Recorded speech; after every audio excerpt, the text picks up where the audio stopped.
Start చేసాం.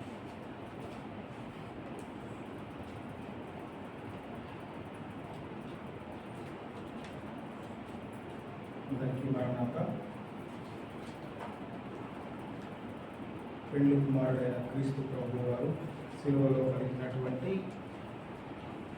7 మాటలలో మొదటి మాటను కొద్ది నిమిషములు ధ్యానించుటకు నాకు అవకాశం ఇచ్చినటువంటి తండ్రిని స్తుతించుకుంటూ చదువుకుందాము. మొదటి మాట లూకా గారు రాసిన సువార్త 23వ అధ్యాయము 34వ వచనము చదువుకుందాం.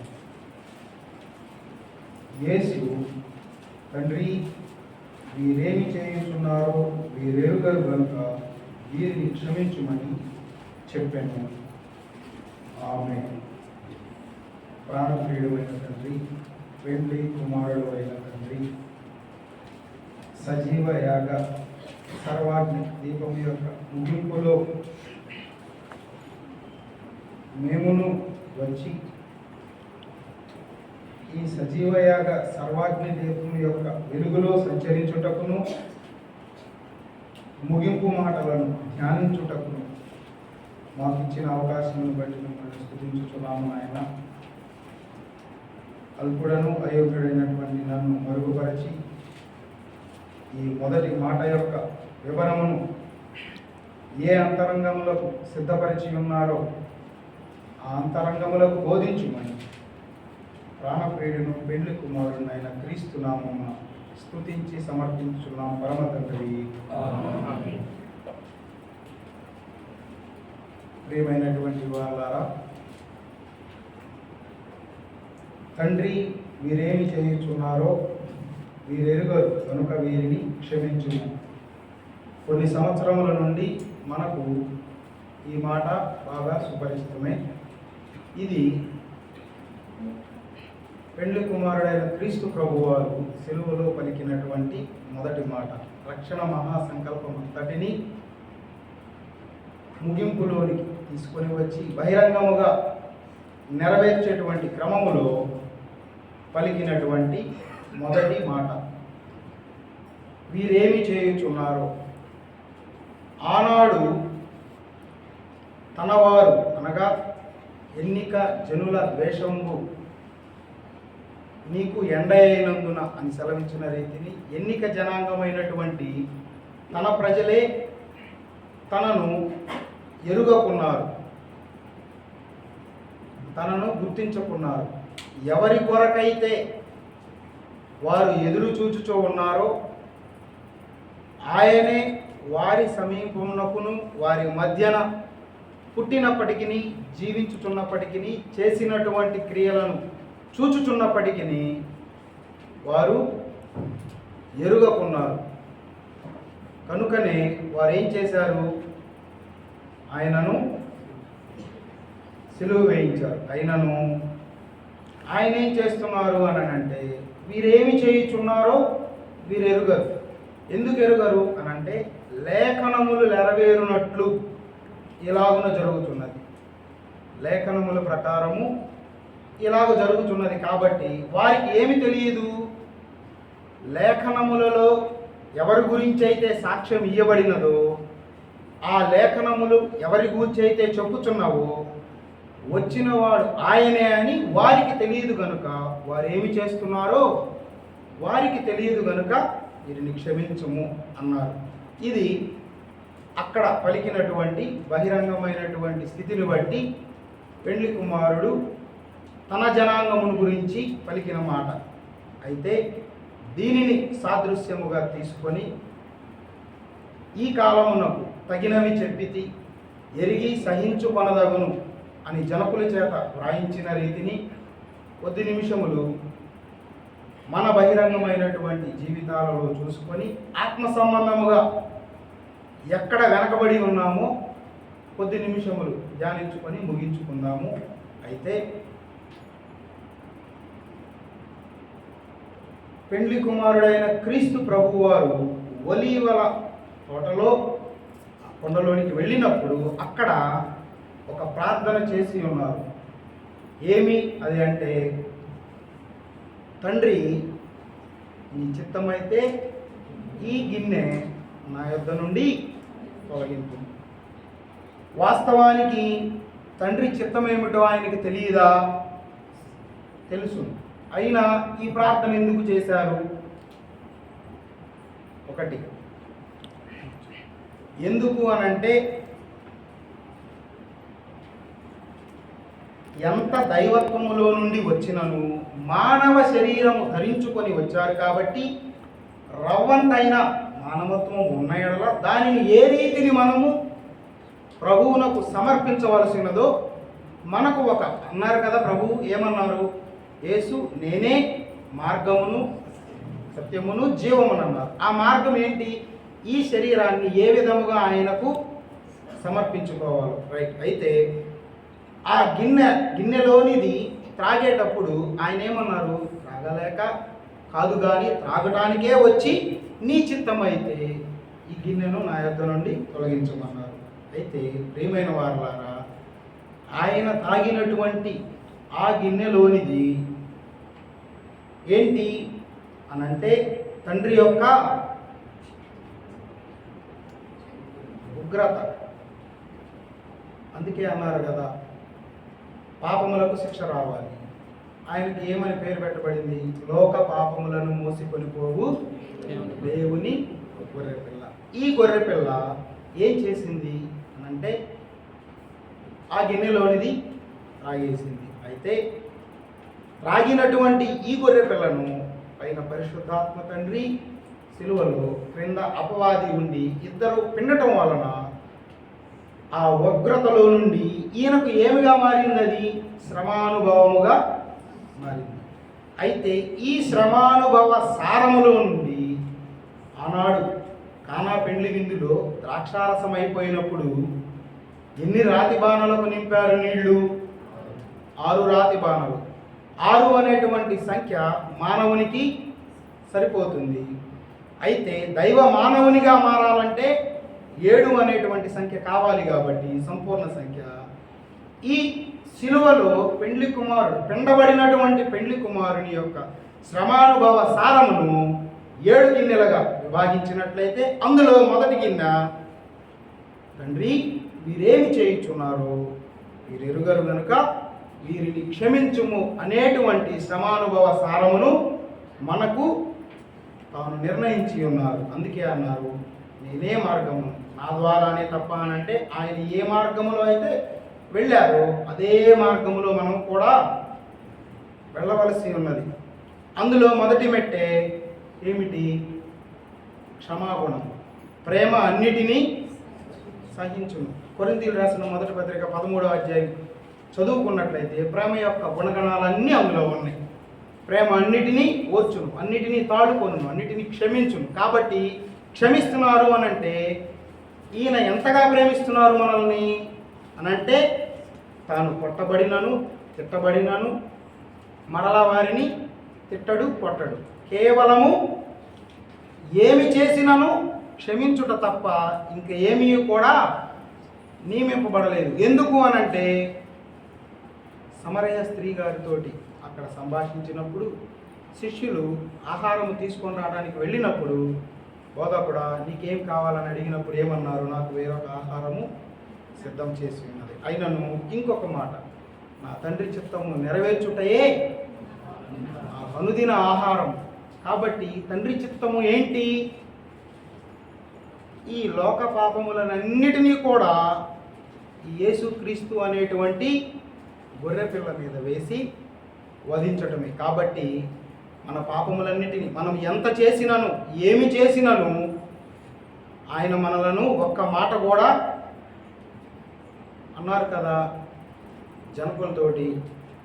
జనకులు అన్నారట ఏమని? అబ్బాయి నేను కోప్పడితే మీరు బ్రతకరు, ఇడిగో క్రీస్తు అని చూపినటువంటి పెళ్లి కుమార్తె పలికిన మాట నేను కోప్పడితే మీరు బ్రతకరు అన్నప్పుడు మరి మనకు కూడా నియమించినటువంటి మార్గము శ్రమానుభవమే. ఈ 7 పాత్రలో నాకు మొదట నియమించినటువంటిది తండ్రి వీరేమి చేయుచున్నారో వీరు ఎరుగరు గనుక వీరిని క్షమించు. ఎక్కడి నుండి వస్తుంది? ఇది ఆది కాలం నుండి వస్తుంది. అవునా? తల్లిగారు దగ్గరకు అపవాది వచ్చినప్పుడు ఏం చేశారు? మాయలు చెప్పి చెప్పి అన్నారు. ఒక్క మాట ఒక్కసారి కాదు చెప్పింది మోసపోవడానికి, చెప్పి చెప్పి అన్నారు. చెప్పినందువలన ఏమైపోయింది? చేయవద్దు అన్నటువంటి పనిని తెలియకే వారు ఏమి కోల్పోతారో వారికి తెలియదు. వారు ఏం కోల్పోతారో వాళ్ళకి తెలిసినట్లయితే వారు చేసేవారు. కాబట్టి అక్కడ నుండి ఈ శ్రమానుభవ సారం ఏం చేస్తుంది? ప్రవహిస్తూ వస్తుంది. కాబట్టి పెండ్లి కుమార్తెగా సిద్ధపడాలి అని అనుకునే ప్రతి ఒక్కరము కూడా ఈ పెండ్లి కుమారుడు వెళ్ళినటువంటి శిలువ మార్గములోనే ఈ 7 పాత్రలో ఉన్నటువంటి శ్రమానుభవ సారమును త్రాగి వెళ్ళవలసినదే. శ్రమ వద్దు అంటే ఏమొద్దనుకున్నట్టు? బహుమానం వద్దనుకున్నట్లు అన్నారు. ఎందుకు? శ్రమ వస్తే వచ్చావు కానీ తెచ్చిందేదో ఇచ్చి వెళ్ళు. ఎంత చేసినా ఏమి చేసినా మనకు నియమించబడింది పెండ్లి కుమార్తె అంటే నలుగు. ఈ భూలోకములో నలుగు. దానికి కూడా జనకుని మాటే మనకు రుజువు. ఏమిటి? నా గురి పరలోకము, నా బరి భూలోకము. బరి అనంటే ఎప్పుడూ కూడా పోరాటమే. ఎప్పుడూ కూడా పోరాటమే. అది ఎవరితో అయినా సరే. ముఖ్యముగా మనకి రాయబడి ఉన్నట్టు వాక్యంలో ఏమని? నా తండ్రి ఇంటి వారి సహితము నన్ను గేలి చేయుదురు. కాదా? ఆయన జనాంగమే కదా. ఆయనను ఏం చేశారు? సిలువ మరణానికి అప్పగించారు. కేకలు వేశారు. ఏం కేకలు?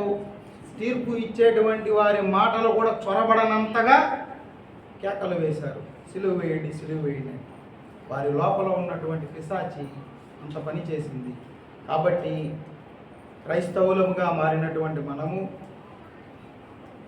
సార్వత్రిక క్రైస్తవ సంఘ గుంపులోను మాత్రమే ఇమిడియట్ పోకుండా పెండ్లి కుమార్తె సంఘంలోనికి వచ్చిన మనము పెండ్లి కుమార్తె నుండి కలగలిగినటువంటి పెండ్లి కుమార్తెగా వెళ్ళాలి అని అంటే ఖచ్చితముగా ఈ 7 పాత్రలలోనివి తాగవలసినది. అందులో మొదటి పాత్ర, తండ్రి వీరేమి చేయుచున్నారు, వీరెరుగరు కనుక వీరిని క్షమించు. మనం ఏం చేసినా తెలియక చేస్తున్నామని చెప్పి మన పూర్వీకుల నుండి ఇప్పటి వరకు కూడా ఆయన క్షమిస్తూనే వస్తున్నారు. కనుకనే మనం సజీవుల గుంపులో ఇప్పటి వరకు ఉండి సజీవులుగా నిలిచి ఉన్నాం. ఈ విషయమును మనం గ్రహించి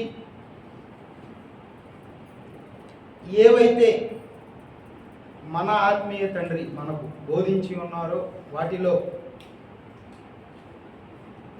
ఉన్నటువంటి సారమును గ్రహించుకొని వాటి ప్రకారము జీవించుటకు ప్రయత్నం చేస్తే చాలు. ఎందుకు అన్నారు కదా ఇర్మియా గ్రంథం 5వ అధ్యాయములో, యెరూషలేము వీధులలో ఇటు అటు నడిచి తిరిగి తెలుసుకొనుడి, యథార్థముగా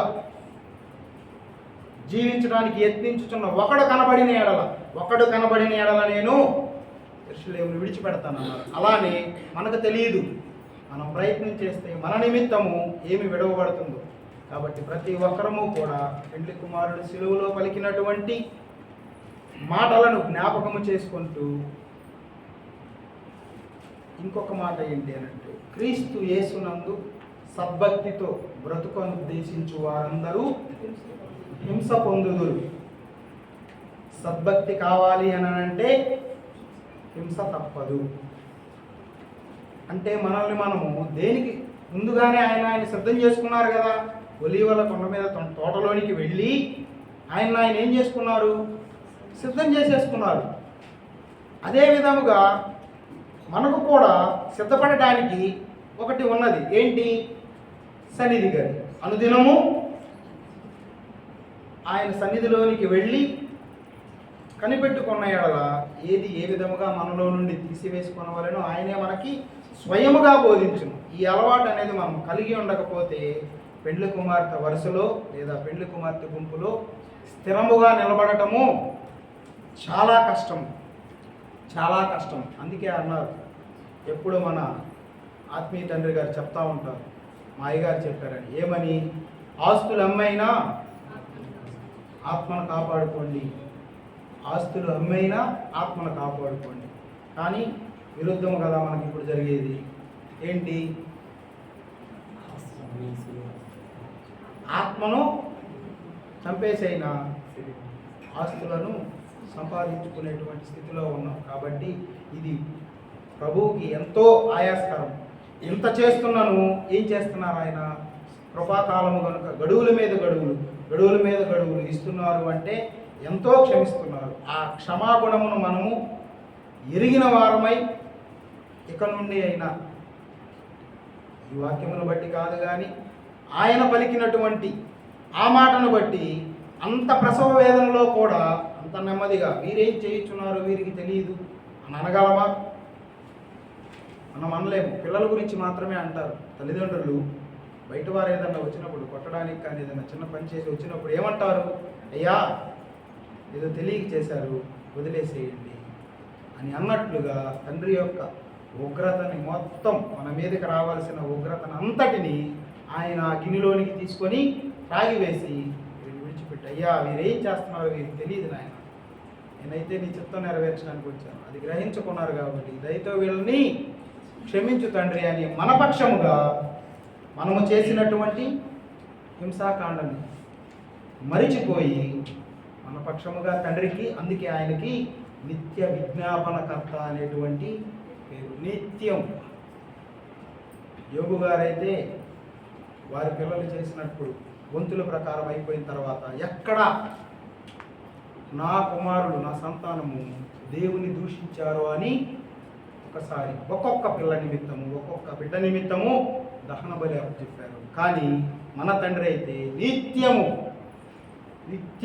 తన లోపల ఆ ఉగ్రతాగ్నిని మొత్తాన్ని, అందుకే ఈ సంవత్సరం మన తండ్రి గారి ద్వారా ఇవ్వబడినటువంటి సజీవయాగ సర్వాగ్ని అది ఏం చేస్తుంది? ఆయన ఎముకలలోనికి వెళ్ళి ఎడతెగక కాల్చుచున్నది. ఎడతెగక అంటే కంటిన్యూస్ వెళ్తూనే ఉంది. అది ఎప్పటికీ కూడా ఆరిపోదు. అది ఆరిపోవట్లేదు అని అంటే కారణం ఒకటే, ఏంటి? మన అతిక్రమాలు, మన అక్రమాలు అంతకంతకు పెరుగుతూనే ఉన్నాయి. కాబట్టి మనము ఆయన మన కొరకు నియమించినటువంటి మార్గములో ఏ రీతిని ముందుకు వెళ్ళవలేనో తెలుసుకొని అన్నారు కదా. ఇంకొకటి చివరిగా, సిలువయే నీకిక్కడ జగత్తే, నా సిలువయే దానిపై నుండి, సిలువలు రెండు నిన్ను పైకెత్తే అని సెలవిచ్చిన రీతిని, సిలువ తప్ప మనకి ఇక్కడ వేరే మార్గము లేదు. పెండ్లి కుమార్తెగా నీవు సిద్ధపడాలంటే, నువ్వైనా నేనైనా పెండ్లి కుమార్తెగా సిద్ధపడాలంటే మనకు నియమించినటువంటి మార్గము సిలువ మార్గము. ఇదే మనకి ఇక్కడ మనకు వచ్చిన సిలువ అనగా శ్రమ. మనకు వచ్చినటువంటి ప్రతి శ్రమను ఆయన శ్రమానుభవ సారము పుచ్చుకుంటూ చూస్తే మన శ్రమగా ఎన్నటికీ కనిపించదు. కాబట్టి మనము కూడా క్రీస్తు యేసునందు సద్భక్తితో బ్రతుకను ఉద్దేశించేటువంటి పెండ్లి కుమార్తె గుంపులోనికి వెళ్ళి అక్కడ నుండి జనకులు చెప్పిన రీతిని కలగలిగినటువంటి జన్మార్థకరుడికి కలగలిగిన పెండ్లి కుమార్తెగా మారగలిగిన మహామహిమ భాగ్యము పెండ్లి కుమారుడైన క్రీస్తు ప్రభు, సజీవయాగ సంపూర్ణుడైనటువంటి క్రీస్తు ప్రభు మనకును దయచేసి మహిమ పొందును గాక.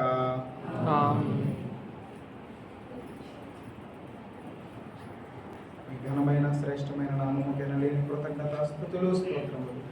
అయ్యా, మీరు పూర్తి చేసినటువంటి సజీవయాగ సర్వాగ్ని హోమమును నాయన మేమును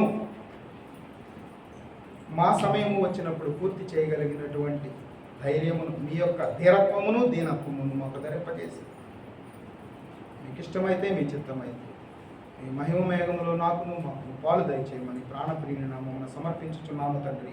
ఏడు మాటలు మనకి మహిమ కలుగును గాక. నాకు ఇచ్చినటువంటి ఈ వాక్యము, తండ్రి వీరేమి చేయించున్నారో వీరెరుగరు కనుక వీరిని క్షమించుము.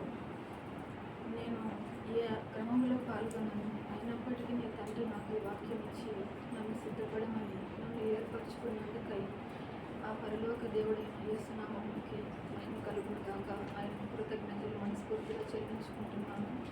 నాకు ఈ అవకాశం ఇచ్చినందుకు పెద్దలకు మనస్ఫూర్తిగా కృతజ్ఞతలు చెల్లించుకుంటున్నాను. తండ్రి, నా ఈ చిన్ని మనవిని ఆలోచించుము. నాకు మీరు ఇచ్చినటువంటి ఈ మాటను ఈ జనులకు ఎలా వివరించాలో నాకు నేర్పించుము. నన్ను కేవలము ఒక పాత్రగా వాడుకొని నన్ను వెనకబెట్టి మీరు ముందు ఉండి నా ఈ స్వరమును వాడుకొని పూరగా గంభీరంగా వాడుకొని మీరే ఈ జనులకు వివరించమని యేసు మీ పరిశుద్ధమైన నామమునకు నమస్కరించి వేడుకొని పొంది ఉంటున్నాను తండ్రి. ఆమేన్.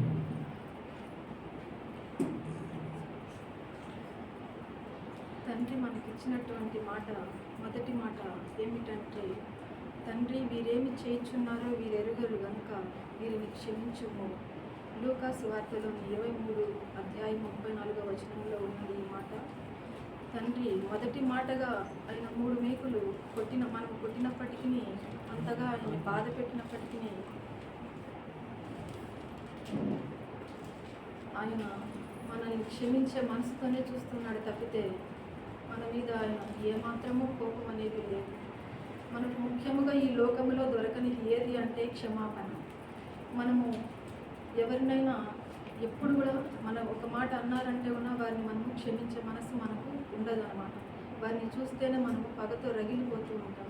కానీ మన తండ్రి మనము ఆయన మీద ఉమ్మి వేసినను, ఆయన మీద ఎడగుద్దులు గుద్దినను, కొరడాలతో కొట్టి ఆయన రక్తాన్ని చిందించినను కూడా, ఆయన మీద ముళ్ళ కిరీటము పెట్టినప్పటికీ కూడా ఆయన ఆ బాధ భరిస్తూనే మన కొరకే ఆలోచిస్తున్నాడు తప్ప ఆయన బాధల గురించి మాత్రము ఏమాత్రమూ ఆలోచించలేదు తండ్రి.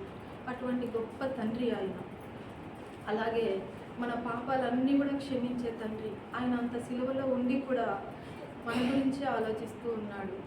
మన గురించి ఏమని ఆలోచిస్తున్నాడు? మనం ఆయన సిలువలో ఉన్నాడని ఏడుస్తూ ఉంటే, తండ్రి మీరు నా కొరకు కాదు ఏడవాల్సింది, మీ కొరకు మీ పిల్లల కొరకు ఏడవండి అని మాత్రమే చెప్తున్నారు ఆయన. అలాగే సిలువలో వేలాడుతూ పలికినటువంటి మొట్టమొదటి మాట, తండ్రి వీరేమి చేయుచున్నారో వీరెరుగరు గనక వీరిని క్షమించుము అన్నారు. మత్తయి సువార్తలో 5:44లో మిమ్మల్ని హింసిస్తున్న వారి కొరకు మీరు ప్రార్థన చేసి వారిని క్షమించే హృదయం కలిగి ఉండడి అని చెప్తున్నారు. అలాగే తండ్రి యెషయా గ్రంథంలోని 53వ అధ్యాయంలో 12:2వ భాగంలో కూడా ఆయన అదే మాట క్షమించి వారి కొరకు ప్రార్థన చేయమని చెప్తూ ఉన్నారు. ఇంకా తండ్రి మన కొరకు ఏం చెప్తున్నాడు అంటే, అపోస్తుల లూకా సువార్త 7:48లో పాపాత్మురాలైనటువంటి స్త్రీని కూడా తండ్రి క్షమిస్తూ ఉన్నాడు. తల్లి నీ పాపములన్నీ కూడా క్షమించబడి ఉన్నాయి అని చెప్తున్నాడు. తండ్రి ఇంకొక మాట కూడా చెప్తున్నాడు, నశించిన దానిని వెతికి రక్షించడానికి ఆయన ఈ లోకంలోనికి వచ్చాడు. ఆయన ఏ భేదమును లేకుండా అందరూ పాపము చేసి ఉన్నారు, దేవుడు అనుగ్రహించి మహిమను పొందలేకపోతున్నారు. మనుషుల యొక్క పాపములు క్షమించబడటానికి యేసు ప్రభువు ఈ లోకానికి వచ్చారు. మీరు ఏ పరిస్థితుల్లో తండ్రి చేయవలసిన పని ఏమిటంటే, మనము ఎంత శ్రమల్లో ఉన్నా కూడా ప్రార్థన ఒక్కటే మనకు నేర్పుతుంది. ఏమని? శ్రమను సహించగలిగే ఓర్పును మనకిస్తుంది అన్నమాట.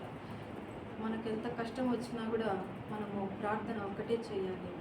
నాకు ఇచ్చినటువంటి వాక్యమును తప్పులు లోపాలుంటే క్షమించి అని మనస్ఫూర్తిగా వేడుకుంటున్నాను. నాకు ఇచ్చిన అవకాశం కృతజ్ఞతలు. అందరికీ మాట.